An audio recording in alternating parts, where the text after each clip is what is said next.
শ্রমিক ভাই বোনদের অনেক দুঃখ আছে, কিন্তু সেই দুঃখ প্রকাশ করতে গিয়ে আপনাদের মূল জীবিকা বন্ধ হওয়ার উপক্রম হলে সেটা ঠিক হবে না।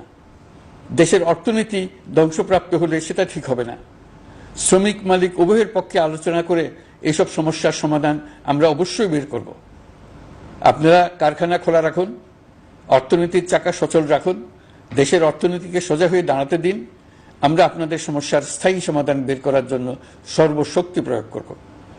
মালিক পক্ষের কাছে আমাদের আবেদন, আপনারা শ্রমিকদের সঙ্গে বোঝাপড়া করুন, কারখানা সচল রাখুন, অর্থনীতির দুর্বল স্বাস্থ্যকে সবল করে তুলুন। ওষুধ শিল্প এবং তৈরি পোশাক শিল্প দেশের গৌরব।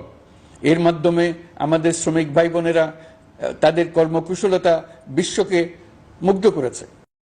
এর সাফল্য এখন থমকে আছে। আমরা এই দুই শিল্পকে তাদের সম্ভাব্য শীর্ষে নিয়ে যেতে চাই।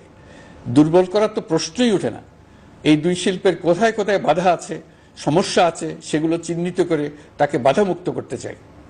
আমরা বিদেশি ক্রেতাদের একত্রিত করে তাদের সহযোগিতা চাইব, যেন বাংলাদেশের এই শিল্প দুটি বিশ্বের অন্যান্য দেশের চাইতে বেশি আস্থাযোগ্য হয়ে গড়ে উঠতে পারে।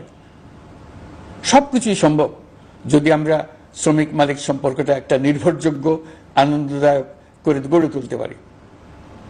আমাদের সরকারের প্রথম মাস কাটল, দ্বিতীয় মাস থেকে আমরা নতুন বাংলাদেশ গড়ার ভিত্তি হিসেবে নতুন শ্রমিক মালিক সম্পর্কের সূচনা করতে চাই।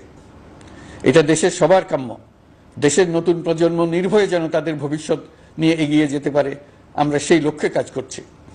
আমাদের দায়িত্ব অনেক। ন্যায়ভিত্তিক একটা সমাজ গড়ে তোলার জন্য একসাথে অনেকগুলো কাজ আমাদের হাত দিতে হবে। 1 জুলাই থেকে 5 আগস্ট পর্যন্ত ছাত্র জনতার গণ আন্দোলনকে দমন করতে যেসব ফৌজদারি মামলা দায়ের করা হয়েছিল, এর মধ্যে হত্যা মামলা ছাড়া বাকি প্রায় সকল মামলা প্রত্যাহার করা হয়েছে। এইসব মামলায় গ্রেফতারকৃত সকলে মুক্তি পেয়েছে। দায়িত্ব গ্রহণের শুরুতেই অন্তর্বর্তীকালীন সরকার বিচার বিভাগের বড় সংস্কারের কাজে হাত দিয়েছে। যোগ্যতম ব্যক্তিকে প্রধান বিচারপতি নিয়োগ দেওয়াতে মানুষের মনে নতুন আশার সঞ্চার হয়েছে। আপিল বিভাগের বিচারপতি নিয়োগ, অ্যাটর্নি জেনারেল নিয়োগ এবং অন্যান্য নিয়োগগুলি অতি গুরুত্বপূর্ণ নিয়োগ, যেগুলো সবকটাই সম্পন্ন হয়েছে। সন্ত্রাস দমন আইন ও ডিজিটাল সাইবার নিরাপত্তা আইনে দায়েরকৃত মিথ্যা হয়রানিমূলক মামলাগুলো প্রত্যাহার করা হচ্ছে। সাইবার নিরাপত্তা আইন সহ বাংলাদেশে বিদ্যমান সকল কালো আইনের তালিকা করা হয়েছে।